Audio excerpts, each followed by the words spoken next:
And he talks about don't worry, it's all going to be over soon. Come on.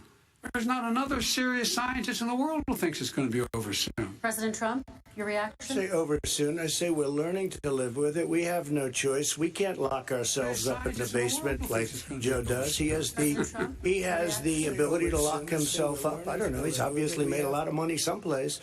But he has this thing about living in a basement. People can't do that. By the way, I, as the president, couldn't do that. I'd love to put myself in the basement or in a beautiful room in the White House and go away for a year and a half until it disappears.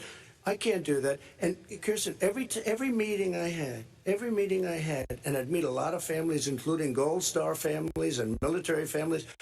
Every meeting I had, and I had to meet them. I had to. It would be horrible to have canceled everything. I said, you know, this is dangerous. And you catch it. And, you know, I caught it. I learned a lot. Great doctors, great hospitals. And now I recovered. 99.9 of young people recover. 99% of people recover. We have to recover. We can't close up our nation. We have to open our school, and we can't close up our nation, or you're not going to have a nation. And of course, the CDC has said young people can get sick with COVID-19 and can pass it. Vice President Biden, I want to talk broadly about strategy, though. You have seen, of course, the CDC. 30 seconds, please, and then I have a question. No, number one, he says that we're learning to live with it. People are learning to die with it. You folks home will have an empty chair at the kitchen table this morning. That man or wife going to bed tonight and reaching over to try to touch their, out of habit, where their wife or husband was, is gone. Learning to live with it. Come on. We're dying with it because he has never said, you said it's dangerous. When's the last time? Is it really dangerous still? Are we dangerous? You tell the people it's dangerous now? What should they do about the danger? And you say, I take no responsibility. Let me talk about your two. Excuse me, I take full responsibility. It's not my fault that he came here. It's China's fault. And you know what? It's not Joe's fault that he came here either. It's China's fault. They kept it from going into the rest of China for the most part, but they didn't keep it from coming out to the world, including Europe and ourselves. Vice President Biden. The fact is that when we knew it was coming, when it hit, what happened? What did the president say? He said, don't worry, it's going to go away. Be gone by Easter. Don't worry. The warm weather. Don't worry. Maybe inject bleach. He said he was kidding when he said that. But a lot of people thought it was serious. A whole range of things the president has said. Even today, he thinks we are in control. We're about to lose 200,000 more people. President Trump. Look, perhaps just to finish this, I was kidding on that, but just to finish this, when I closed, he said I shouldn't have closed. And that went on for months. Nancy Pelosi said the same thing. She was dancing on the streets in Chinatown in San Francisco. But when I closed, he said, this is a terrible thing. You're xenophobic. I think he called me racist even. And because I was closing it to China. Now he says I should have closed it earlier. It just, Joe, it doesn't work. I didn't say either of those things. You certainly did. You certainly did. I talked about a xenophobia in a different context. It wasn't about closing the border to Chinese coming to the United States. All right, I want to talk about both of your different strategies to handle He thought this. I shouldn't have closed the border. Well, that's obvious. Do you want to respond to that quickly, Vice President No. Biden? Okay. Let's talk about your different strategies toward dealing with this. Mr. Vice President, you suggested you would support new shutdowns if scientists recommended it. What do you say to Americans who are fearful that the cost of shutdowns, the impact on the economy, the higher rates of hunger, depression, domestic and substance abuse outweighs the risk of exposure to the virus? What I would say is I'm going to shut down the virus, not the country. It's his ineptitude that caused the country to have to shut down in large part. Why businesses have gone under, why schools are closed, why so many people have lost their living, and why they're concerned. Those other concerns are real. That's why he should have been, instead of in a sand trap in his golf course, he should have been negotiating with Nancy Pelosi and the rest of the Democrats and Republicans about what to do about the acts they were passing for billions of dollars to make sure people had the capacity. But you haven't ruled out more shutdowns. Well, no, I'm not shutting down the name, but there are, look, you need standards. The standard is if you have a reproduction rate in a community that's above a certain level, everybody says, slow up, more social distancing, Do not open bars and do not open gymnasiums. Do not open until you get this under control, under more control. But when you do open, give the people the capacity to be able to open and have the capacity to do it safely. For example, schools. Schools, they need a lot of money to open. They need to deal with ventilation systems. They need to deal with smaller classes, more teachers, more pods. And he's refused to support that money, or at least up to now. Let's talk about schools. President Trump, I think we have to respond, if I might. Please, and then I have a follow-up. Thank you, and I appreciate that. Look, all he does is talk about shutdowns, but forget about him. His Democrat governors, Cuomo in New York, you look at what's going on in California, you look at Pennsylvania, North Carolina, Democrats all, they're shut down so tight, and they're dying. They're dying. And he supports all these people. All he talks about is shutdowns. No, we're not going to shut down, and we have to open our schools. And it's like, as an example, I have a young son. He also tested positive. By the time I spoke to the doctor the second time, he was fine. It just went away. Young people, I guess it's their immune system. Let me follow up with you, President Trump. You've demanded schools open in person and insist they can do it safely. But just yesterday, Boston became the latest city to move its public school system entirely online after a coronavirus spike. What is your message to parents who worry that sending their children to school will endanger not only their kids, but also their teachers and families? I want to open the schools. The transmittal rate to the teachers is very small. But I want to open the schools. We have to open our country. We're not going to have a country. You can't do this. We can't keep this country closed. This is a massive country with a massive economy. People are losing their jobs. They're committing suicide. There's depression, alcohol, drugs at a level that nobody's ever seen before. There's abuse, tremendous abuse. We have to open our country. You know, I've said it often. The cure cannot be worse than the problem itself. And that's what's happening. And he wants to close down. He'll close down the country if one person in our massive bureaucracy says we should close it down. Vice President Biden, your response. Simply not true. We ought to be able to walk and chew gum at the same time. We ought to be able to safely open, but when they need resources to open. You need to be able to, for example, if you're going to open a business, have social distancing within the business. You need to have, if you have a restaurant, you need to have plexiglass dividers so people cannot infect one another. You need to be in a position where you can take testing rapidly and know whether a person is in fact infected. You need to be able to trace. You need to be able to provide all the resources that are needed to do this. And that is not inconsistent with saying that we're going to make sure that we open safely. And by the way, all you teachers out there, not that many of you are going to die, so don't worry about it. So don't worry about it. Come on. President Trump, let me follow up with you quickly. By the way, I will say this. If you go and look at what's happened to New York, it's a ghost town. It's a ghost town. And when you talk about plexiglass, these are restaurants that are dying. These are businesses with no money. Putting up plexiglass is unbelievably expensive, and it's not the answer. I mean, you're going to sit there in a cubicle wrapped around with plastic. These are businesses that are dying, Joe. You can't do that to people. You just can't. Take a look at New York and what's happened to my wonderful city for so many years. I loved it. It was vibrant. It's dying. Everyone's leaving New York. Take a look at what New York has done in terms of turning the curve down in terms of the number of people dying. And I don't look at this in terms of the way he does. Blue states and red states. They're all the United States. And look at the states that are having such a spike in the coronavirus.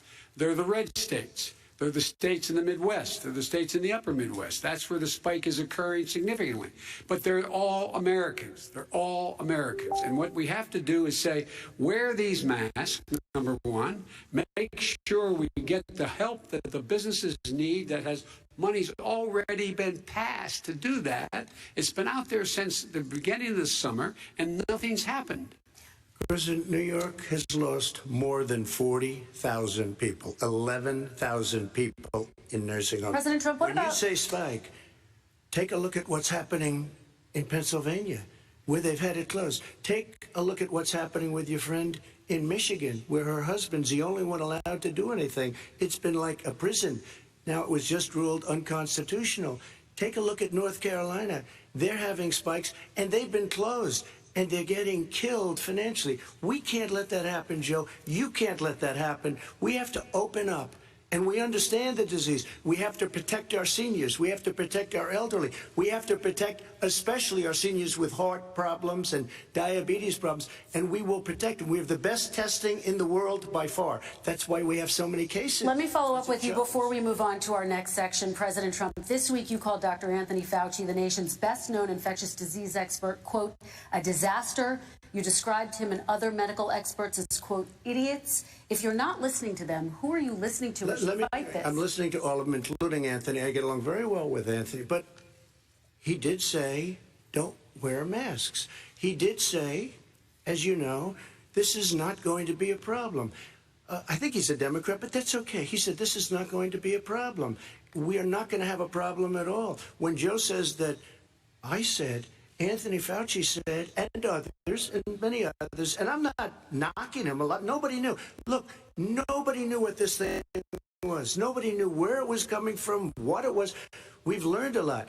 But Anthony said, don't wear masks. Now he wants to wear masks. Anthony also said, if you look back, exact words, here's his exact words. This is no problem. This is going to go away soon. So he's allowed to make mistakes. He happens to be a good person. Vice President Biden, your response quickly, and then we're going to move on to the next section. Our response is that think about what the president knew in January and didn't tell the American people.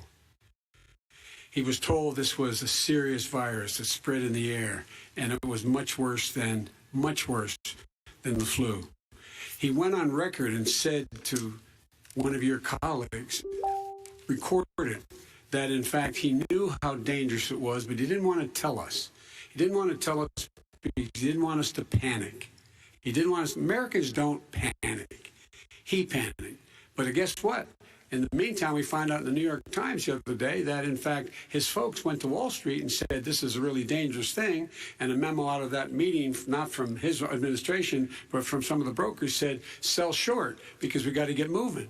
It's a dangerous problem. Well, this is I'm going to give you 30 seconds to respond, and then we're going to move on. I don't know. Somebody went to Wall Street. You're the one that takes all the money from Wall Street. I don't take it.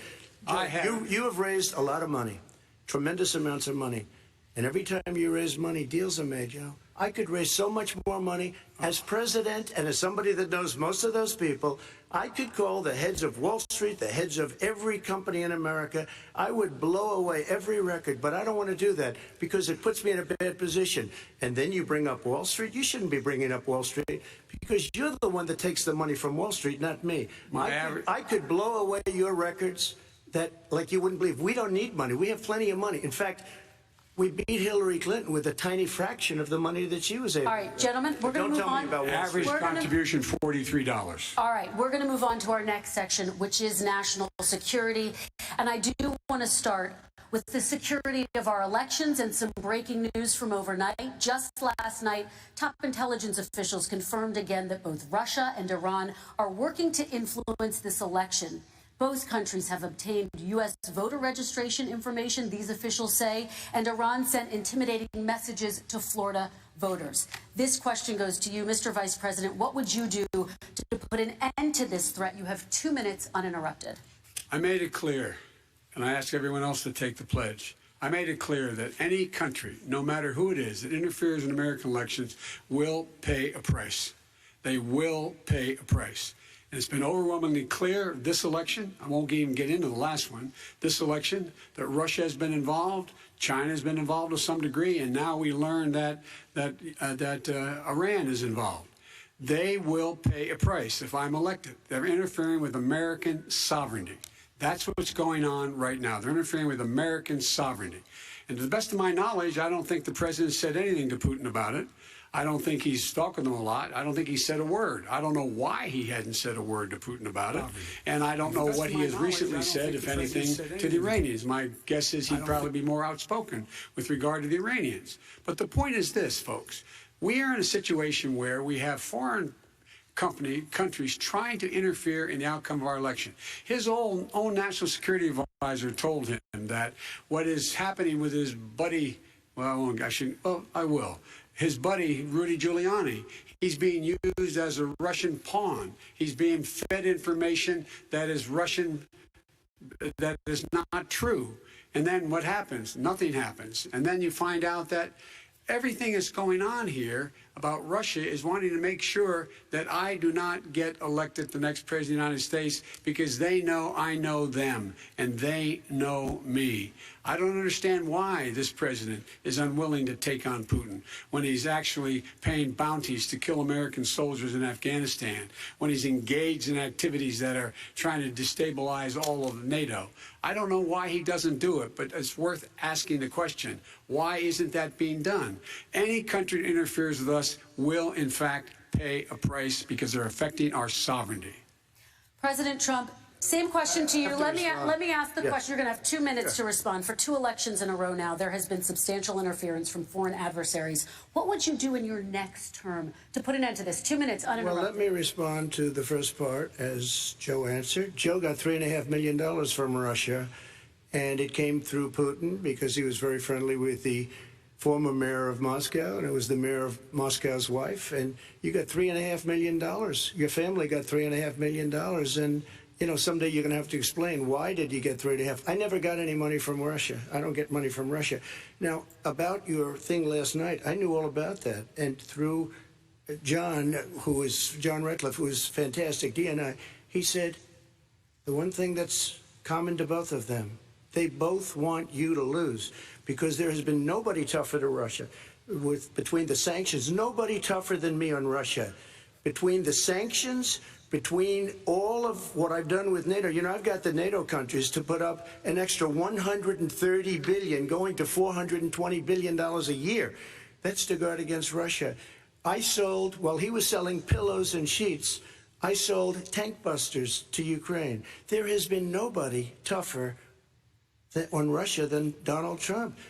And I'll tell you, they were so bad. They took over the submarine port. You remember that very well. During your term, during you and Barack Obama, they took over a big part of what should have been Ukraine. You handed it to them, but you were getting a lot of money from Russia. They were paying you a lot of money, and they probably still are. But now, with what came out today, it's even worse. All of the emails, the horrible emails of the kind of money that you were raking in, you and your family. And Joe, you were vice president when some of this was happening, and it should have never happened. And I think you owe an explanation to the American people. Why is it? Somebody just had a news conference a little while ago who was essentially supposed to work with you and your family, but what he said was damning. And regardless of me, I think you have to clean it up and talk to the American people. Maybe you can do it right now. Vice President Biden, you may respond. And then I do want to follow up on the election security. I have not taken a penny from any foreign source ever in my life. We learned that this president paid 50 times the tax in China, has a secret bank account with China, does business in China, and in fact is talking about me taking money. I have not taken a single penny from any country whatsoever, ever. Number one. Number two, this is a president. I have released all of my tax returns, 22 years. Go look at them. 22 years of my tax return. You have not released a single solitary year of your tax return. What are you hiding? Why are you unwilling? The foreign countries are paying you a lot.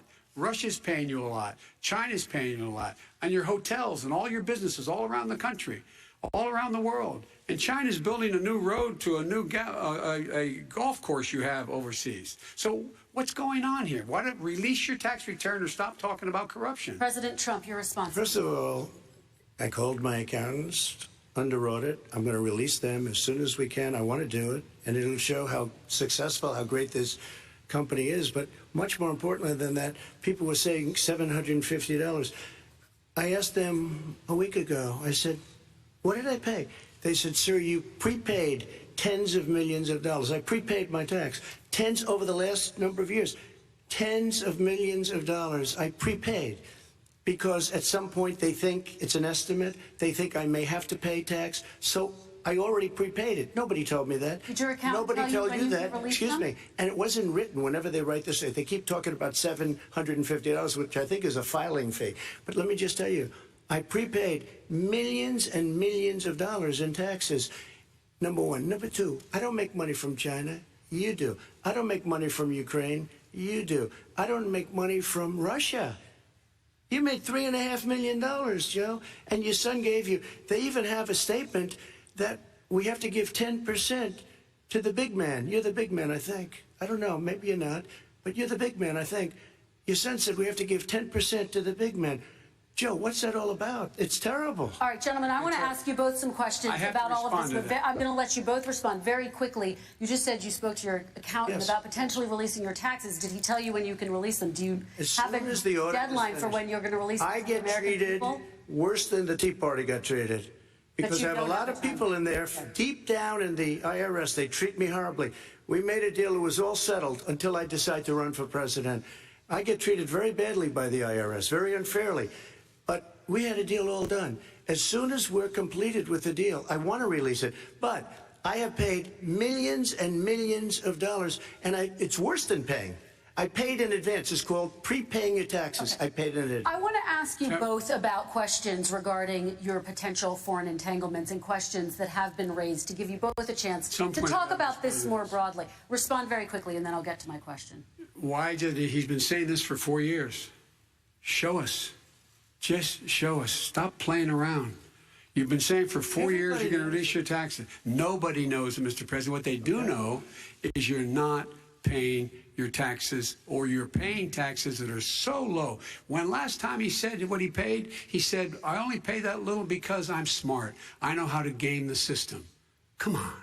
Come on, folks. So, President Trump, and then I want to get to two questions to both of you on this. I was put through a phony witch hunt for 3 years. It started before I even got elected. They spied on my campaign. No president should ever have to go through what I went through. Let me just say this. Mueller and 18 angry Democrats and FBI agents all over the place spent $48 million. They went through everything I had, including my tax returns, and they found absolutely no collusion and nothing wrong. $48 million. I guarantee you, if I spent $1 million on you, Joe, I could find plenty wrong. Because the kind of things that you've done and the kind of monies that your family has taken, I mean, your brother made money in Iraq, millions of dollars. Your other brother made a fortune, and it's all through you, Joe. And they say you get some of it, and you do live very well. You have houses all over the place. You live very well. All right, gentlemen, let me just ask some questions about all of this broadly. Vice President Biden, there have been questions about the work your son has done in China and for a Ukrainian energy company when you were vice president. In retrospect, was anything about those relationships inappropriate or unethical? Nothing was unethical. Here's what the deal. With regard to Ukraine, we had this whole question about whether or not, because he was on the board, I later learned of a Burisma, a company, that somehow I had done something wrong. Yet every single solitary person, when he was going through his impeachment, testifying under oath who worked for him, said, I did my job impeccably. I carried out U.S. policy. Not one single solitary thing was out of line. Not a single thing, number one. Number two, the guy who got in trouble in Ukraine was this guy trying to bribe the Ukrainian government to say something negative about me, which they would not do and did not do because it never, ever, ever happened. My son has not made money in terms of this thing about, what are you talking about, China.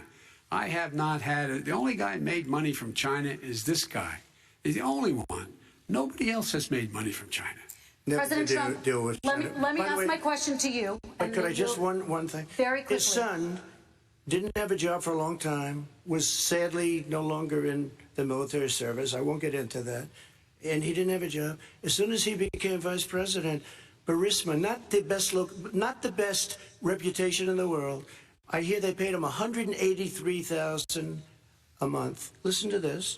$183, and they gave him a $3 million upfront payment. All right. And he had no energy. I'm going to let the vice president respond to that quickly, and then I need to get to a question to you. No basis for that. Everybody investigated that. No one said anything he did was wrong in Ukraine. Okay, President Trump, this is for you. Since you took office, you've never divested from your business. You've personally promoted your properties abroad. A report this week, which was referenced, does indicate that your company has a bank account in China. So how can voters know that you don't have any foreign conflicts of interest? I have many bank accounts, and they're all listed, and they're all over the place. I mean, I was a businessman doing business. The bank account you're referring to, which is everybody knows about it, it's listed. The bank account was in 2013. That's when it was. It was opened it was closed in 2015, I believe. And then I decided, because I was thinking about doing a deal in China like millions of other people. I was thinking about it, and I decided I'm not going to do it. Didn't like it. I decided not to do it. Had an account open, and I closed it. Okay. Excuse me. And then, unlike him, where he's vice president and he does business, I then decided to run for president after that. That was before. So I closed it before I even ran for president, let alone became president. Big difference. He is the vice president of the United States, and his son, his brother, and his other brother are getting rich. They're like a vacuum cleaner. They're sucking up money every President Trump, place thank he you. We goes. do need to move on. I do want to ask you, Vice President Biden, about China. Let's talk about China more broadly. There have, of course, President Trump has said that they should pay for not being fully transparent in regards to the coronavirus. If you were president, would you make China pay? And please be specific. What would that look like? What I'd make China do is play by the international rules, not like he has done.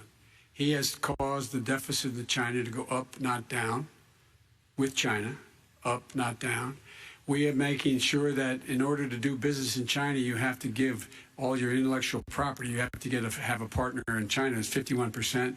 We would not do that at all, number one.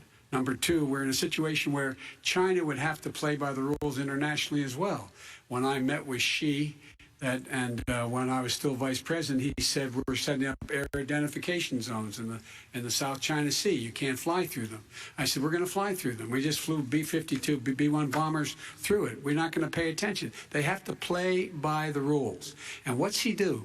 He embraces guys like the thugs like in North Korea and the Chinese president and Putin and others, and he pokes his finger in the eye of all of our friends, all of our allies. We make up we're 25% of the world's economy. We need to be having the rest of our friends with us saying to China, these are the rules. You play by them or you're going to pay the price for not paying by them economically. That's the way I will run it, and that's what we did in upholding steel tariffs and a range of other things when we were president and vice president. All right, let's talk about North Korea. Excuse me, no, I have to respond to that. Okay.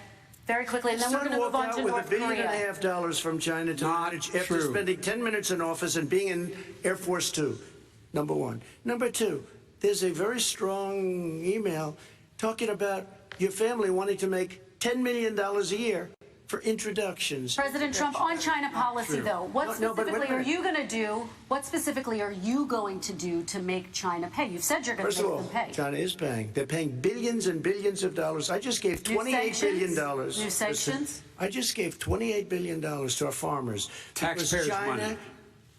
It's what? Taxpayers' money. Didn't come from China. You know who the taxpayer is? It's called China. China paid $28 billion, and you know what they did to pay it, Joe? They devalued their currency, and they also paid up. And you know who got the money? Our farmers, our great farmers, because they were targeted. You never charged them anything.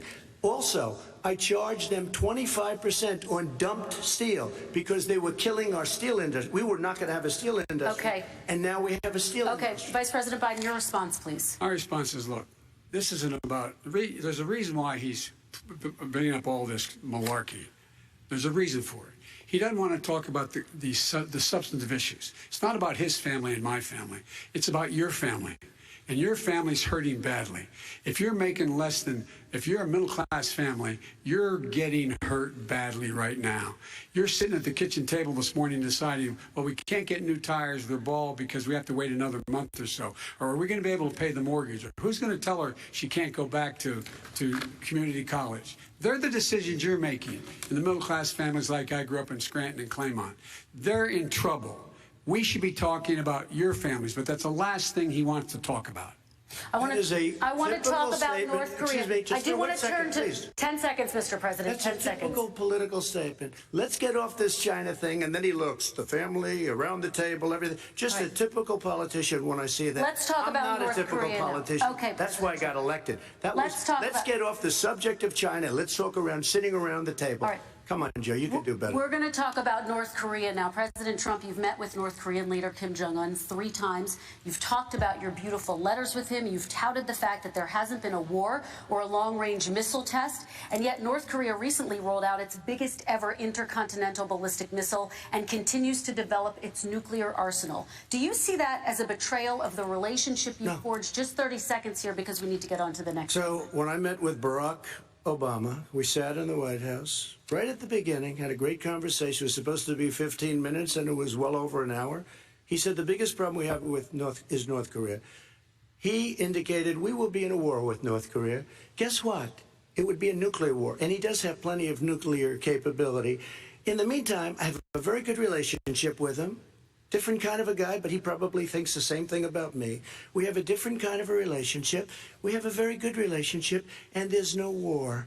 And, you know, about 2 months ago, he broke into a certain area. They said, oh, there's going to be trouble. I said, no, they're not, because he's not going to do that. And I was right. Look, instead of being in a war where millions of people, Seoul, you know, is 25 miles away, millions and millions, 32 million people in Seoul. Millions of people would be dead right now. President we Trump, don't have that's a war, 30 and I have a seconds. good Thank relationship. you. Vice President Biden, to you, North Korea conducted 4 nuclear tests under the Obama administration. Why do you think you would be able to rein in this persistent threat? Because I'd make it clear, which we were making clear to China, they had to be part of the deal. Because here's the I made it clear, and as a spokesperson of the administration when I went to China, that they said, why are you moving your missile defense up so close? Why are you moving more forces here? Why are you continuing to do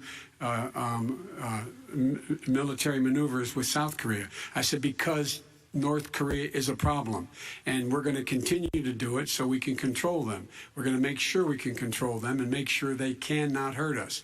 And so if you want to do something about it, step up and help. If not, it's going to continue. What has he done? He's legitimized North Korea. He's talked about his good buddy who's a thug, and he talks about how we're better off. And they have much more capable missiles, able to reach U.S. territory much more easily than ever did before. Let me follow up with you, Vice President Biden. You've said you wouldn't meet with Kim Jong-un without preconditions. Are there any conditions under which you would meet with him?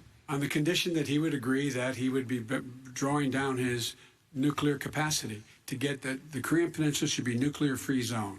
All right, let's move on to American families. They tried Very to quickly, meet with 10 him. seconds, They President. tried to meet with him. He wouldn't do it. He didn't like Obama. He didn't like him. He wouldn't do it. Okay, I know got to for a give him a fact, they chance to tried. respond to that He before we wouldn't move do on. it. You And know that's why? okay. You know what? North Korea, we're not in a war. We have a good relationship. You know, people don't understand. Having a good President relationship Trump, with we have leaders to of move other on, 'cause countries is a good thing. We have a lot of questions to get Yes, to. now Your say- response. And we had a good relationship with Hitler before he, in fact, invaded Europe, the rest of Europe. Come on. The reason he would not meet with President Obama is because President Obama said, we're going to talk about denuclearization.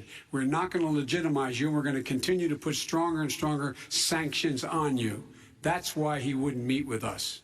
All right, And it let's didn't move happen. on. Let's Excuse move on me. and talk He about left American me a families. mess, Kristen. President Trump, okay, we do They need to move left on. me a mess. North Korea was a mess. We And need in to fact, move if on you so that remember we the can get first to 2 all or of 3 other months, questions tonight, there was a President very Trump. dangerous period in my first 3 months before we sort of worked things out a little bit. Okay. There was a they left us a mess. And Obama would be, I think, the first to say it was the single biggest problem he thought that our country. Okay, let's move on to American families and the economy.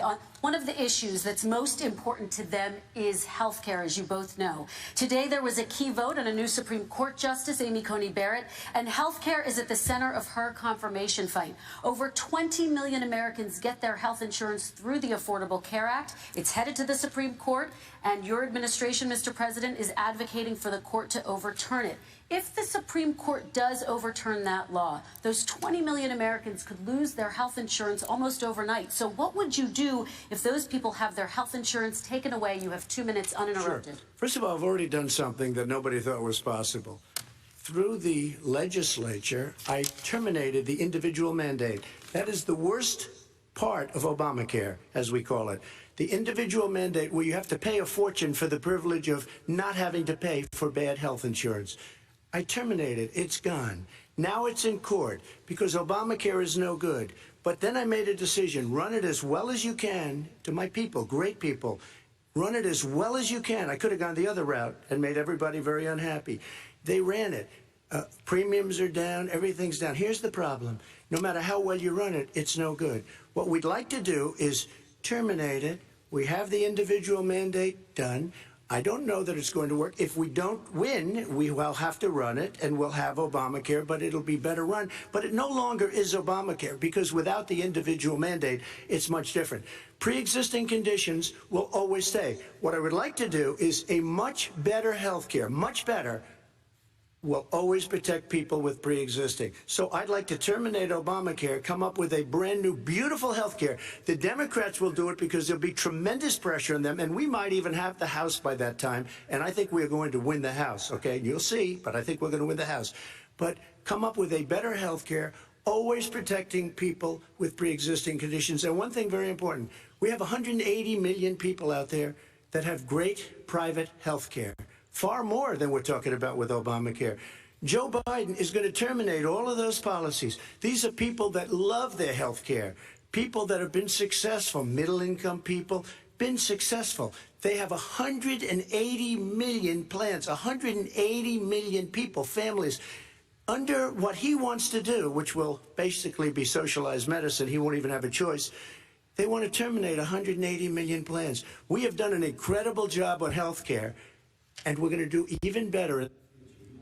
Okay, Vice President Biden, yes, this is for you. Your health care plan calls for building on Obamacare. So my question is, what is your plan if the law is ruled unconstitutional by the Supreme Court? You have 2 minutes uninterrupted. What I'm going to do is pass Obamacare with a public option. Become Biden care. The public option is an option that says that if you, in fact, do not have the wherewithal to be, if you qualify for Medicaid and you do not have the wherewithal in your state to get Medicaid, you automatically are enrolled, providing competition for insurance companies. That's what's going to happen. Secondly, we're going to make sure we reduce the premiums and reduce drug prices by making sure that there's competition that doesn't exist now by allowing the Medicare to negotiate drug prices with the insurance companies. Thirdly, the idea that I want to eliminate private insurance, the reason why I had such a fight with 20 candidates for the nomination was I support private insurance. That's why I did not one single person with private insurance would lose their insurance under my plan, nor did they under Obamacare. They did not lose their insurance unless they chose they wanted to go to something else. Lastly, we're going to make sure we're in a situation that we actually protect pre-existing. There's no way he can protect pre-existing conditions. None. Zero. You can't do it in the ether. He's been talking about this for a long time. He's never come up with a plan. I guess we're going to get the pre-existing condition plan the same time we get the infrastructure plan that we've been waiting since 17, 18, 19, and 20. The fact, I still have a few more minutes. I know you're getting anxious. The fact is that he's already cost the American people, because of his terrible handling of the COVID virus and the economic spillover, 10 million people have lost their private insurance. And he wants to take away 22 million more people who have it under Obamacare, and over 110 million people with pre-existing conditions. And all the people from COVID are going to have pre-existing conditions. What are they going to do? I have a follow-up for you, Vice President Biden. It relates to something that President Trump said. He's accusing you of wanting socialized medicine. What do you say to people who have concerns that your health care plan, which includes a government insurance option, takes the country one step closer to a health care system run entirely by the government? What's your response to that? It's ridiculous. It's like saying that, the idea that the fact that there's a public option that people can choose, that makes it a socialist plan. Look, the difference between the president, I think health care is not a privilege, it's a right. Everyone should have the right to have affordable health care. And I am very proud of my plan. It's gotten endorsed by all the major labor unions, as well as a whole range of other people who, in fact, are concerned in the medical field. This is something that's going to save people's lives, and this is going to give some people an opportunity to have health care for their children. How many of you home are worried and rolling around in bed tonight wondering what in God's name you're going to do if you get sick because you've lost your home insurance, your health insurance, your company's gone under? We have to provide health insurance for people at an affordable rate, and that's what I do. President Trump, Excuse me, he was your there response. for 47 years. He didn't do it. He was now there as vice president for 8 years, and it's not like it was 25 years ago. It was 3 3/4. It was just a little while ago, right? Less than 4 years ago. He didn't do anything. He didn't do it. He wants socialized medicine, and it's not that he wants it. His vice president, I mean, she is more liberal than Bernie Sanders and wants it even more. Bernie Sanders wants it. The Democrats want it. You're going to have socialized medicine, just like you went with fracking. We're not going to have fracking. We're going to stop fracking. We're going to stop fracking. Then he goes to Pennsylvania after he gets a nomination, where he got very lucky to get it. And he goes to Pennsylvania, and he says, oh, we're going to have fracking. And you never asked that question. And by the way, so far, I respect very much the way you're handling this, I have to say. By the way, but somebody should ask the question. You can ask he goes for a year. There will be no fracking. We have a number of topics. No, but that's a big question. We're going to get to. We're going to get to. It's the same thing with socialized medicine. I have to respond. Vice President, your response, please. My response is people deserve to have affordable health care, period. Period, period, period. And the Biden care proposal will, in fact, provide for that affordable health care, lower premiums. What we're going to do is going to cost some money. It's going to cost over $750 billion over 10 years to do it.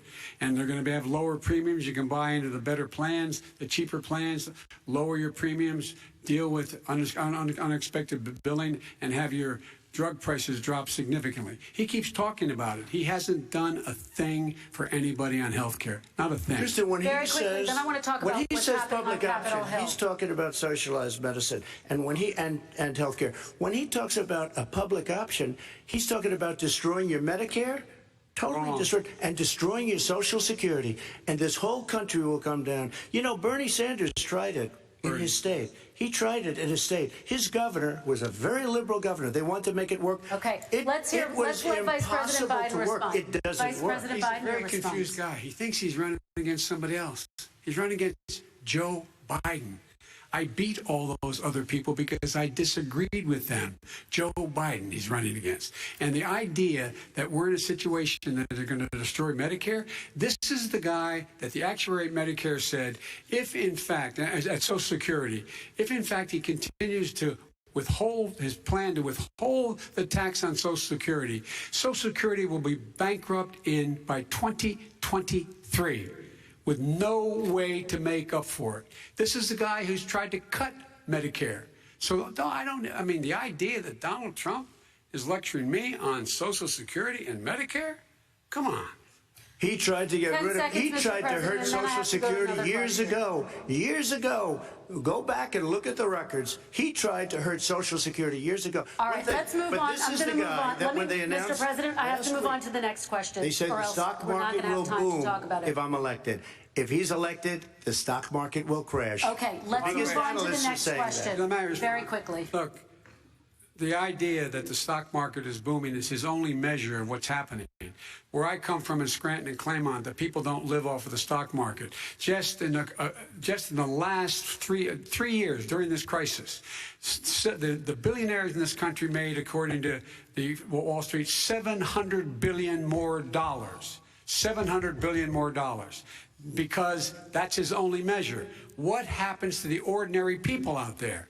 What happens to them? Let's talk about what's happening on Capitol Hill. We're going to move on, 401ks are through the roof. We're going to move on. Stock are through the roof. All right. And he doesn't come from Scranton. That's like he lived there for a short period of time before he even knew it. We're going to move on to the next question. And the people of Pennsylvania Let me will move show on you to my that. next question, They gentlemen. understand. As of tonight, more than 12 million people are out of work. And as of tonight, 8 million more Americans have fallen into poverty, and more families are going hungry every day. Those hit hardest are women and people of color. They see Washington fighting over a relief bill. Mr. President, why haven't you been able to get them the help they need? 30 seconds here. Because Nancy Pelosi doesn't want to approve it. I do. But you're the president. I do, but I still have to get it. Unfortunately, that's one of the reasons I think we're going to take over the House, because of her. Nancy Pelosi doesn't want to approve anything because she'd love to have some victories on a date called November 3rd. Nancy Pelosi does not want to approve it. We are ready, willing, and able to do something. Don't forget, we've already approved 3 plans, and it's gone through, including the Democrats, in all fairness. This one she doesn't want. It's near the election because she thinks it helps her politically. I think it hurts her politically. All right, Mr. Vice President. You know, the Republican leader in the United States Senate said he can't pass it. He will not be able to pass it. He does not have Republican votes. Why isn't he talking to his Republican friends? Let me follow up with you, Vice President we made a Biden, deal, because let me ask Vice President Biden a question. You are the leader of the Democratic Party. Why have you not pushed the Democrats to get a deal for the American people? Well, I have, and they have pushed it. Look, they passed this act all the way back in the beginning of the summer. This is like it's not new. It's been out there. This HEROES Act has been sitting there. And look at what's happening. When I was in charge of the Recovery Act with $800 billion, I was able to get $145 billion to local communities that have to balance their budgets and states that have to balance their budgets, so then have to fire firefighters, teachers, first responders, law enforcement officers, so they can keep their cities and counties running. He will not support that. They have not done a thing for them. And Mitch McConnell said, let them go bankrupt. Let them go bankrupt. Come on. What's the matter with these guys? The bill that was passed in the House was a bailout of badly run, high-crime, Democrat, all run by Democrats, cities and states. It was a way of getting a lot of money, billions and billions of dollars to these kids. It was also a way of getting a lot of money from our people's pockets to people that come into our country illegally. We were going to take care of everything for them. And what that does, and I'd love to do that, I'd love to help them, but what that does, everybody all over the world will start pouring into our country. We can't do it. This was a way of taking care of them. This was a way of spending on things that had nothing to do with COVID, as per your question. But it was really a big bailout for badly run Democrat cities and states. All right, If I get elected, I'm running as a proud Democrat, but I'm going to be an American president. I don't see red states and blue states.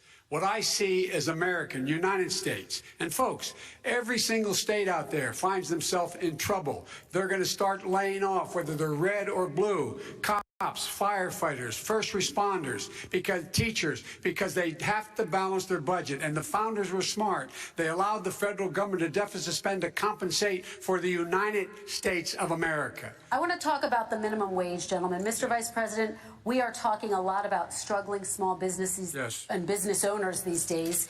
Do you think this is the right time to ask them to raise the minimum wage? You, of course, support a $15 federal minimum wage. I do, because I think one of the things we're going to have to do is we're going to have to bail them out, too. We should be bailing them out now, those small businesses. You got 1 in 6 of them going under. They're not going to be able to make it back. They passed a package that allows us to be able to call PPP. Money is supposed to go to help them do everything from organize how they can deal with their businesses being open safely. Schools, how they can make classrooms smaller, how they can hire more teachers, how they can put ventilation systems in. They need the help. The businesses as well as the schools need the help. But these guys will not help them. Is not giving them any of the money. We are going to move on to immigration, one thing very but I quickly, want he to said get we your have reaction. to help our small businesses by raising the minimum wage. That's not helping. I think it should be a state option. Alabama is different than New York. New York is different from Vermont. Every state is different. It should be a state option. You said very recently. recently. We have to help. It's very important. We have to help our small businesses. How are you helping your small businesses when you're forcing wages? What's going to happen, and what's been proven to happen, is when you do that, these small businesses fire many of their employees. You said very recently you would consider raising the federal minimum wage to $15 an hour. You said recently you would consider raising the federal minimum wage to $15 an hour. Is that still the case? And I would consider it to an extent, but what I really like, in a second administration, but not to a level that's going to put all these businesses out of business. It should be a state option. Look, I've lived in different places. I know different places. They're all different. Some places, $15 is not so bad. In other places, other states, $15 would be ruinous. Okay, President Trump, thank you. Quick response, Vice President Biden. 2 jobs, 1 job, be below poverty. People are making $6, $7, $8 an hour. These first responders, we all clap for as they come down the street because they've allowed us to make it. what's happening? They deserve a minimum wage of $15. Anything below that puts you below the poverty level. And there is no evidence that when you raise the minimum wage, businesses go out of business. That is simply not true. We're going to talk about immigration. We're going to talk about immigration now, gentlemen, and we're going to talk about families within this context. Mr. President, your administration separated children from their parents at the border, at least 4,000 kids. You've since reversed your zero-tolerance policy, but the United States can't locate the parents of more than 500 children. So how will these families ever be reunited? Children are brought here by coyotes and lots of bad people, cartels, and they're brought here, and they used to use them to get into our country. We now have as strong a border as we've ever had. We're over 400 miles of brand new wall. You see the numbers, and we let people in, but they have to come in legally, and they come in through merit. But how will you reunite these kids with their families, Let me just tell you, Mr. President? they built cages. You know, they used to say, I built the cages, and then they had a picture in a certain newspaper, and it was a picture of these horrible cages, and they said, look at these cages. President Trump built them, and then it was determined they were built in 2014. That was him. Do you have a plan to reunite the kids? Yes, we're working on it we're trying very hard. But a lot of these kids come out without the parents. They come over through cartels and through coyotes and through gangs. Vice President Biden, let me bring you into this conversation. Quick response and then another question to you. These 500-plus kids came with parents. They separated them at the border to make it a disincentive to come to begin with. Real tough. We're really strong. And guess what? They cannot, it's not coyotes didn't bring them over. Their parents were with them. They got separated from their parents. And it makes us a laughing stock and violates every notion of who we are as a nation. Let me ask you a follow-up question. They did it. We changed the policy. Your response to that? They did it. We changed. Did not. They built the cages. Who built the cages, Joe? Let's talk about what Who built the cages, Joe? Let's talk about what we're talking about. What happened? Parents were ripped, their kids were ripped from their arms and separated. And now they cannot find over 500 of sets of those parents, and those kids are alone. Nowhere to go. Nowhere to go. It's criminal. It's criminal. Let me ask Kristen, you about I will say this. They went down. We brought reporters, everything. They are so well taken care of. They're in facilities that were so clean. But some of them haven't been reunited. But just ask one question. Who built the cages? I'd love you to ask him that. Who built the cages? Let me ask about your immigration policy, Mr. Vice President. The Obama administration did fail to deliver immigration reform, which had been a key promise during the administration. It also presided over record deportations as well as family detentions at the border before changing course. So why should voters trust you with an immigration overhaul now? Because it made a mistake. It took too long to get it right. It took too long to get it right. I'll be president of the United States, not vice president of the United States. And the fact is, I've made it very clear. Within 100 days, I'm going to send to the United States Congress a pathway to citizenship for over 11 million undocumented people. And all of those so-called dreamers, those DACA kids, they're going to be immediately certified again to be able to stay in this country and put on a path to citizenship. The idea that they are being sent home by this guy, and they want to do that, is they're going to a country they've never seen before. I can imagine you're 5 years old, your parents are taking you across the Rio Grande River, and it's illegal. And you say, oh, no, Mom, leave me here. I'm not going to go with you. They've been here. Many of them are model citizens. Over 20,000 of them are first responders out there taking care of people during this crisis. We owe them. We owe them. Kristen, he had 8 years to do what he said he was going to do. And I've changed without having a specific. We got rid of catch and release. We got rid of a lot of horrible things that they put in and that they lived with. But he had 8 years he was vice president. He did nothing except build cages to keep children in. Vice President Biden, your response. The catch and release, you know what he's talking about there? If, in fact, you had a family came across and they were arrested, they, in fact, were given a date to show up for their hearing. They were released. And guess what? They showed up for a hearing. And this is the first president in the history of the United States of America that anybody seeking asylum has to do it in another country. That's never happened before in America. That's never happened before in America. You come to the United States and you make your case that I seek asylum based on the following premise: why I deserve it under American law. They're sitting in squalor on the other side of the river. President Trump, your response, so 30 important. seconds, and then we'll move on. It just shows that he has no understanding of immigration or the laws. Catch and release is a disaster. A murderer would come in, a rapist would come in, a very bad person would come in. We would take their name. We have to release them into our country. And then you say they come back. Less than 1% of the people come back. We have to send ICE out and Border Patrol out to find them. We would say, come back in 2 years, 3 years. We're going to give you a court case. You need Perry Mason. We're going to give you a court case. When you say they come back, they don't come back, Joe. Yeah. They never come back. Only the really, I hate to say this, but those with the lowest IQ, they might come back. Okay, President Trump, let's give Vice President Biden a chance to respond, and then we're going to move on to the next section. You don't know the law, Joe. Vice President Biden, your response. Know the law, what he's telling you is simply not true. Well, check it out. They don't come back. Check it out. All right, let's move on. But we don't have to worry about it because they terminated it, so we don't have to worry about it. Let's move on to the next And you have section. 525 kids not knowing where in God's name they're going to be and lost their parents. Go ahead. All right. Let's talk about our next section, which is race in America. And I want to talk about the way Black and brown Americans experience race in this country. Part of that experience is something called the talk. It happens regardless of class and income. Parents who feel they have no choice but to prepare their children for the chance that they could be targeted, including by the police, for no reason other than the color of their skin.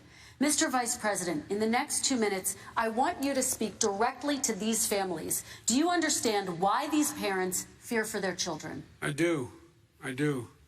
You know, my daughter is a social worker, and she's written a lot about this. She has a graduate degree from the University of Pennsylvania in social work. And, you know, one of the reasons why I ended up working on the east side of Wilmington, Delaware, which is 90% African-American, was to learn more about what was going on. What I never had to tell my daughter, if she's pulled over, make sure she puts, for a traffic stop, put both hands on top of the wheel and don't reach for the glove box because someone may shoot you. But a black parent, no matter how wealthy or how poor they are, has to teach their child, when you're walking down the street, don't have a hoodie on when you go across the street. Making sure that you, in fact, if you get pulled over, yes, yes, sir, no, sir, hands on top of the wheel, because you are, in fact, the victim, whether you're a person making child of a $300,000 a year person or someone who's on food stamps. The fact of the matter is there is institutional racism in America. And we have always said, we've never lived up to it, that we hold these truths to be self-evident. All men and women are created equal. Well, guess what? We have never, ever lived up to it, but we've always constantly been moving the needle further and further to inclusion, not exclusion. This is the first president to come along and says, that's the end of that. We're not going to do that anymore.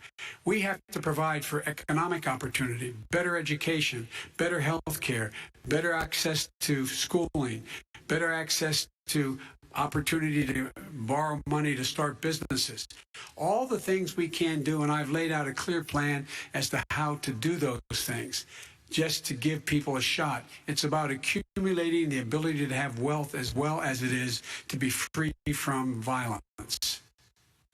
President Trump, same question to you, and let me remind you of the question. I would like you to speak directly to these families. Do you understand why these parents fear for their children? Yes, I do. And again, he's been in government 47 years. He never did a thing except in 1994 when he did such harm to the black community. And they were called, and he called them super predators. And he said that. He said it, super predators. And they have never lived that down. 1994, your crime bill, the super predators. Nobody has done more for the black community than Donald Trump. And if you look, with the exception of Abraham Lincoln, possible exception, but the exception of Abraham Lincoln, nobody has done what I've done. Criminal justice reform, Obama and Joe didn't do it. I don't even think they tried because they had no chance at doing it. They might have wanted to do it, but if you had to see the arms I had to twist to get that done, it was not a pretty picture, and everybody knows it, including some very liberal people that cried in my office. They cried in the Oval Office. 2 weeks later, they're out saying, gee, we have to defeat him. Criminal justice reform, prison reform, opportunity zones with Tim Scott, a great senator from South Carolina. He came in with this incredible idea for opportunity zones. It's one of the most successful programs. People don't talk about it. Tremendous investment is being made. Biggest beneficiary, the Black and Hispanic communities, and then historically Black colleges and universities. After 3 years of coming to the office, I love some of those guys. They were great. They came into the office and they said, I said, what are you doing? After 3 years, I said, why do you keep coming back? Because we have no funding. I said, you don't have to come back every year. We have to come back because President Obama would never give them long-term funding, and I did. 10-year long-term funding, and I gave them more money than they asked for because they said, I think you need more. And I said, the only bad part about this is I may never see you again because I got very friendly with them, and they like me and I like them. But I saved it. Colleges and universities. Okay, and we're going to talk about both of your records, but your response to that, Vice President? My response to that is I never, ever said what he accused me of saying. The fact of the matter is, in 2000, though, after the crime bill had been in the law for a while, this is a guy who said, the problem with the crime bill, there's not enough people in jail. There's not enough people in jail. And go on my website, get the quote, the date when he said it. Not enough people. He talked about marauding gangs, young gangs, and the people who are going to maraud our cities. This is a guy who in the Central Park five innocent black kids, he continued to push for making sure that they got the death penalty. None of them were guilty of the crimes they were suggested. Look, and talk about granted, he did in fact let 20 people, he commuted 20 people's sentences. We commuted over 1,000 people's sentences. Over 1,000. The very law he's talking about is a law that, in fact, initiated by Barack Obama. And secondly, we're in a situation here where the federal prison system was reduced by 38,000 people under our administration. And one of these things we should be doing, there should be no minimum mandatories in the law. That's why I'm offering $20 billion to states to change their state laws to eliminate minimum mandatories and set up drug courts. No one should be going to jail because they have a drug problem. They should be going to rehabilitation, not to jail. We should fundamentally change the system, and that's what I'm going to do. But why didn't he do it 4 years ago? Why didn't you do that 4 years ago, even less than that? Why didn't you do it? You were vice president. You keep talking about all these things you're going to do, and you're going to do this.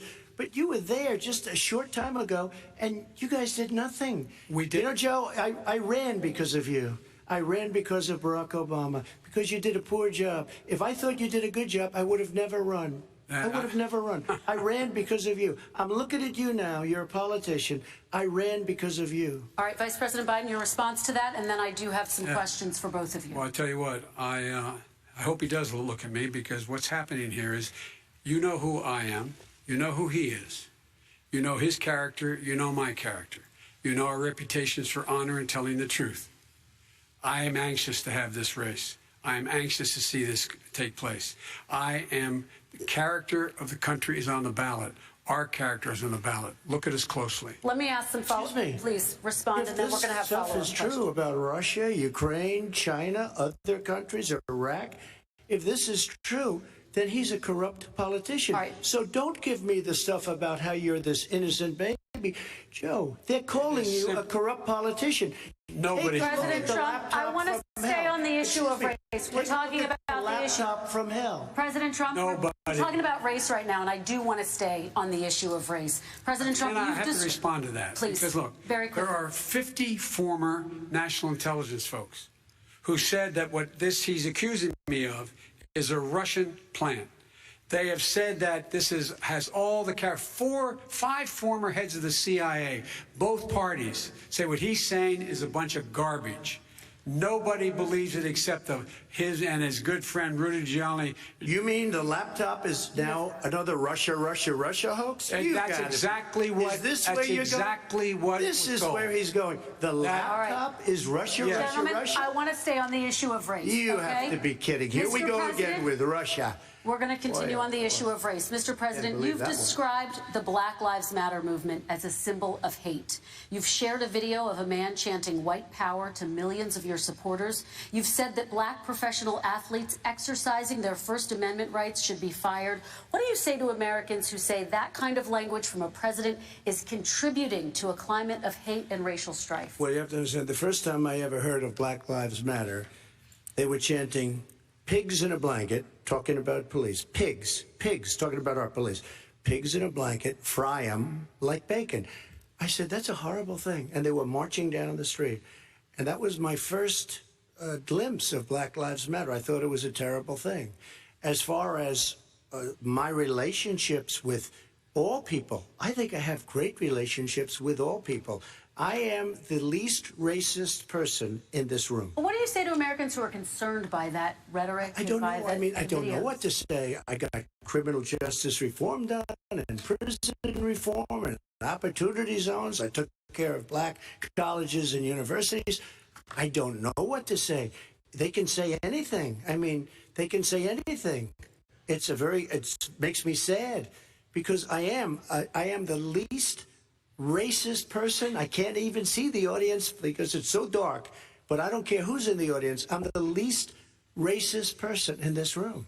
Okay, Vice President Biden, let me ask you very quickly, and then I have a follow-up question for you. Abraham Lincoln here is one of the most racist presidents we've had in modern history.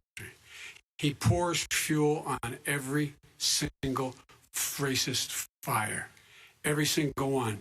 He started off his campaign coming down the escalator saying he's going to get rid of those Mexican rapists. He's banned Muslims because they're Muslims. He has moved around and made everything worse across the board.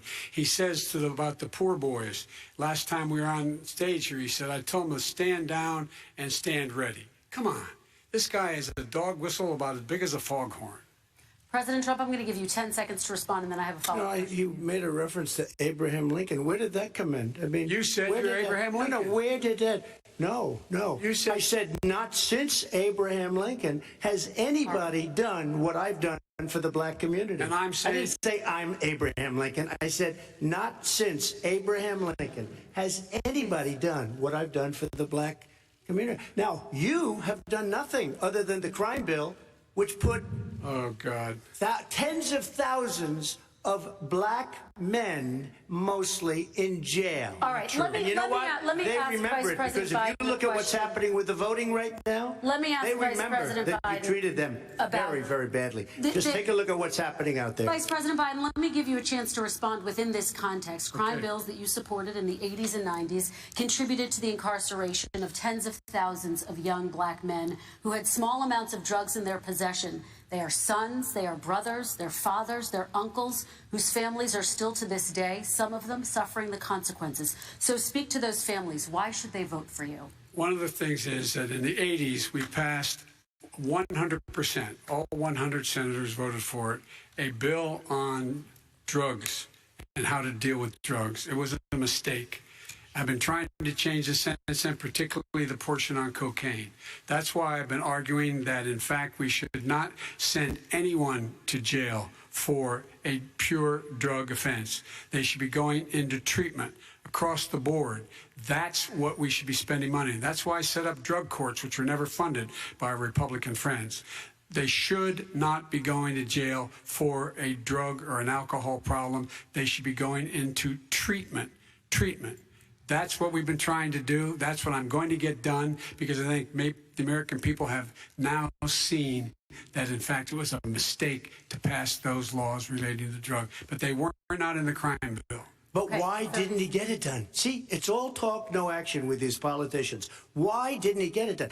That's what I'm going to do when I become president. You were vice president along with Obama as your president, your leader, for 8 years. Why didn't you get it done? You had 8 years to get it done. Now you're saying you're going to get it done because You're all talk and no action, Joe. We got a lot of it done. We released 38,000. We got 38,000 prisoners left from the. You got nothing done. 38,000 prisoners were released from federal prison. There were over 1,000 people who were given clemency. In fact, we're the ones that put in the legislation saying we could look at pattern and practice of police departments and what they were doing, how they were conducting themselves. I could go on, but we began the process. We began the process. We lost an election. That's why I'm running to win back that election and change his terrible policy. I just asked one question. Why didn't you do it in the 8 years, a short time ago? Why didn't you do it? You just said, I'm going to do that. I'm going to do this. You put tens of thousands of mostly black young men in prison. Now you're saying you're going to undo that. Why didn't you get it done? You had 8 years with Obama. You know why, Joe? Because you're all talk and no action. All right, Vice President Biden, and then we're going to move on to the next section. We had a Republican Congress. That's the answer. Well, you got to talk them into it, Joe. Sometimes you got to talk them into it. We're going to move on to our next section. Like I did with criminal justice reform. I had to talk Democrats into it. Gentlemen, we're running out of time, so we got to get on to climate change, please. You both have very different visions on climate change. President Trump, you say that environmental regulations have hurt jobs in the energy sector. Vice President Biden, you have said you see addressing climate change as an opportunity to create new jobs. For each of you, how would you both combat climate change and support job growth at the same time? Starting with you, President Trump, you have 2 minutes uninterrupted. So we have the Trillion Trees program. We have so many different programs. I do love the environment, but what I want is the cleanest, crystal clear water, the cleanest air. We have the best, lowest number in carbon emissions, which is a big standard that I notice Obama goes with all the time. Not Joe. I haven't heard Joe use the term because I'm not sure he knows what it represents or means, but I have heard Obama use it. And we have the best carbon emission numbers that we've had in 35 years under this administration. We are working so well with industry, but here's what we can't do. Look at China, how filthy it is. Look at Russia. Look at India. It's filthy. The air is filthy. The Paris Accord, I took us out because we were going to have to spend trillions of dollars, and we were treated very unfairly. When they put us in there, they did us a great disservice. They were going to take away our businesses. I will not sacrifice tens of millions of jobs, thousands and thousands of companies because of the Paris Accord.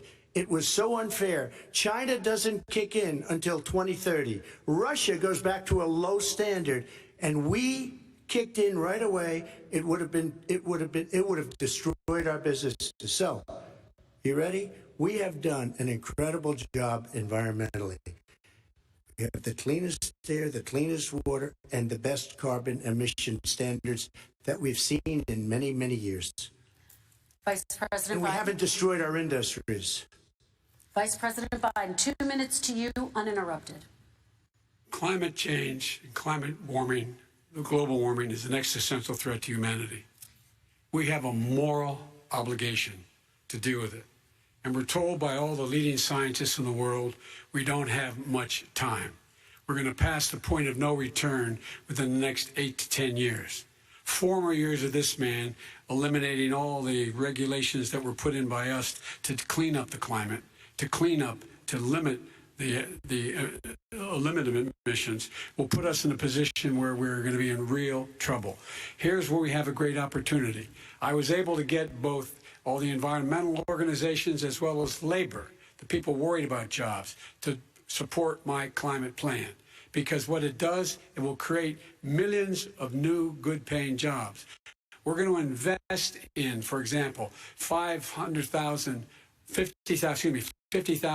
charging stations on our highways so that we can own the electric car market of the future. In the meantime, China is doing that. We're going to be in a position where we're going to see to it that we're going to take 4 million existing buildings and 2 million existing homes and retrofit them so they don't leak as much energy, saving hundreds of millions of barrels of oil in the process and creating significant number of jobs. And by the way, the whole idea of what this is all going to do, it's going to create millions of jobs, and it's going to clean the environment. Our health and our jobs are at stake. That's what's happening. And what right now, by the way, Wall Street firms indicated that my plan will in fact create 18.6 million jobs, 7 million more than his. This is from Wall Street. And I'll create $1 trillion more in economic growth than his proposal does. Not on climate, just on the economy. President Trump, Today came out and said very strongly, $6,500 will be taken away from families under his plan, that his plan is an economic disaster. If you look at what he wants to do, you know, if you look at his plan, his environmental plan, you know who developed it? AOC +3. They know nothing about the climate. I mean, she's got a good line of stuff, but she knows nothing about the climate. And they're all hopping through hoops for AOC +3. Look, their real plan cost $100 trillion. If we had the best year in the history of our country for 100 years, we would not even come close to a number like that. When he says buildings, they want to take buildings down because they want to make bigger windows into smaller windows. As far as they're concerned, if you had no window, it would be a lovely thing. This is the craziest plan that anybody has ever seen. And this wasn't done by smart people.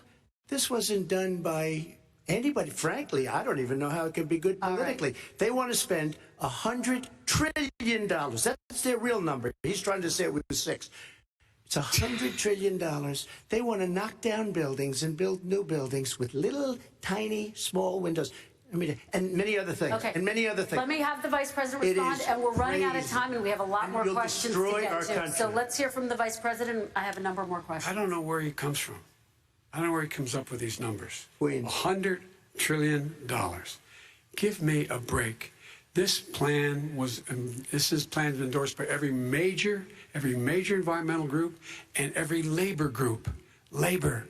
Because they know the future lies. The future lies in us being able to breathe, and they know there are good jobs in getting us there. And by the way, the fastest growing industry in America is solar energy and wind. He thinks wind causes cancer, windmills. It's the fastest growing jobs, and they pay good prevailing wages, $45, $50 an hour. We can grow and we can be cleaner if we go the route I'm proposing. President Trump, please respond, and then I have some follow-up. We are energy independent for the first time. We don't need all of these countries that we had to fight war over because we needed their energy. We are energy independent. I know more about wind than you do. It's extremely expensive, kills all the birds. It's very intermittent. It's got a lot of problems, and they happen to make the windmills in both Germany and China. And the fumes coming up, if you're a believer in carbon emission, the fumes coming up to make these massive windmills is more than anything that we're talking about with natural gas, which is very clean. One other thing. Find me a scientist that said that. I love solar, but solar doesn't quite have it yet. It's not powerful yet to really run our big, beautiful factories that we need to compete with the world. So false. It's all a pipe dream. But you know what we'll do?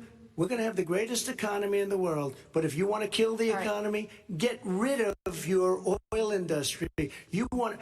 And what about fracking? All right, let me allow Vice President Biden to respond. I never said I oppose fracking. You said it on tape. I did. Show the tape. Put it on your website. I'll put it on. Put it on the website. The fact of the matter is he's flat lying. Would you rule out banning fracking? I do rule out banning fracking because the answer, we need other industries to transition to get to ultimately a complete zero emissions by 2025. What I will do with fracking over time is make sure that we can capture the emissions from the fracking, capture the emissions from gas. We can do that, and we can do that by investing money and doing it. But it's a transition to that. I have one more question in this pod, and then Excuse me, he was against fracking. He said it. I will show that to you tomorrow.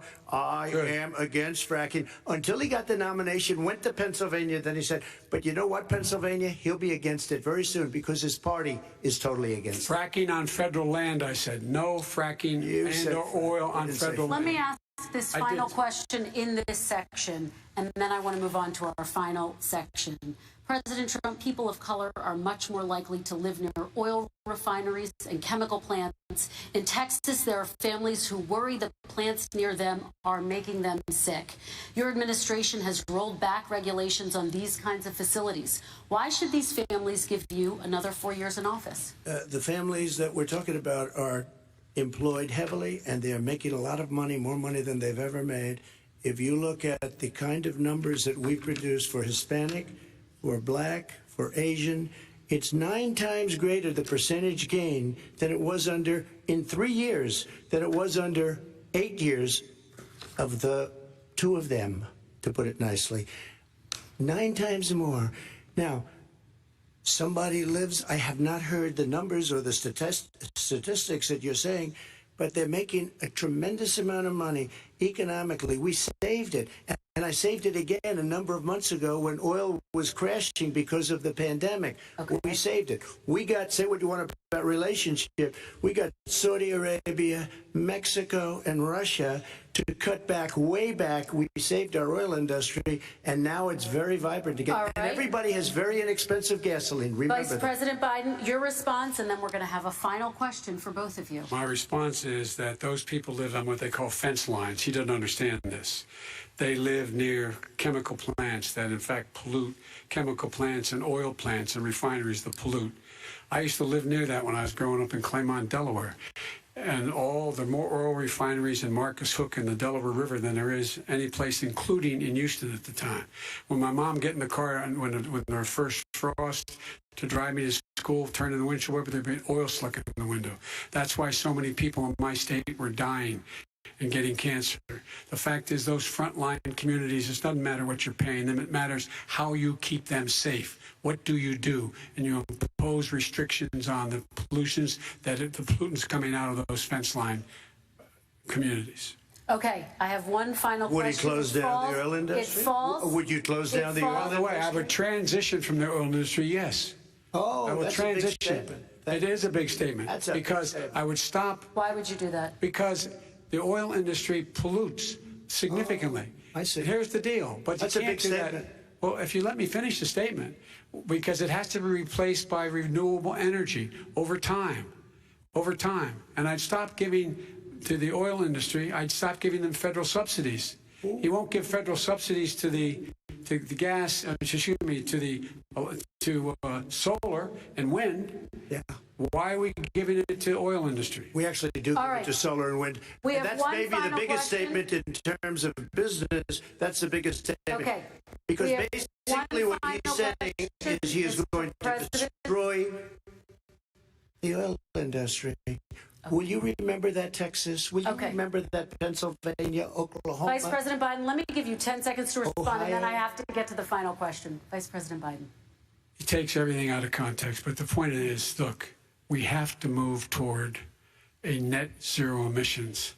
The first place to do that by the year 2035 is in energy production, by 2050 totally. All right. One Is he final going to get question China to do it? No, we're finished with Is this. he going to get China to to our do it? final question. We have to I'm move going on to to our final rejoin Paris question. Accord and make China abide by what they agreed to. All That'll right, this cost you is $1 about trillion. leadership, gentlemen.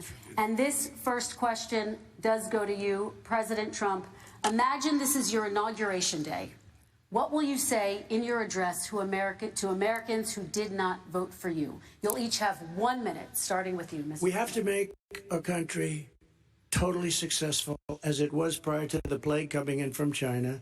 Now we're rebuilding it, and we're doing record numbers, 11.4 million jobs in a short period of time, etc. But I will tell you, go back.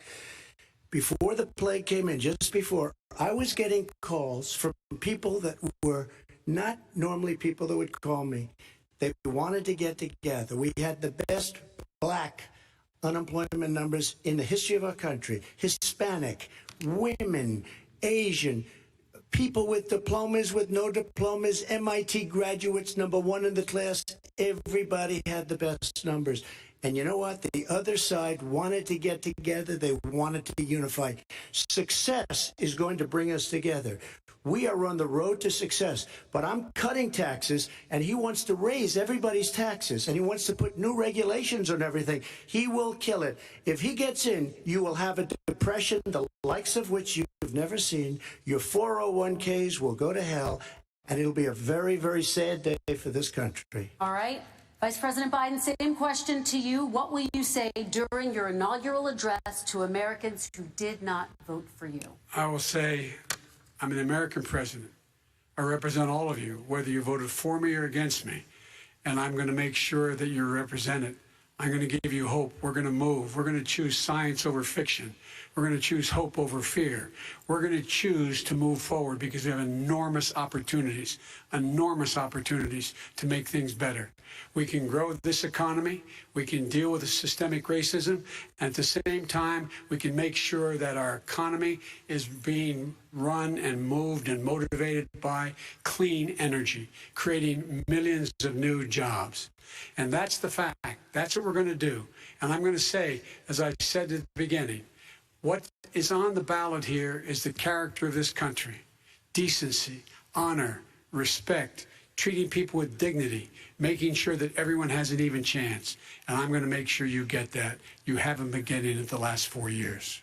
All right. I want to thank you both for a very robust hour and a half, a fantastic debate. Really appreciate it. President Trump, former Vice President Joe Biden, thank you to Belmont University for hosting us tonight. And most importantly, thank you to those watching tonight. Election Day is November 3rd. Don't forget to vote. Thank you, everyone, and have a great night. We have been watching and listening to a little over 90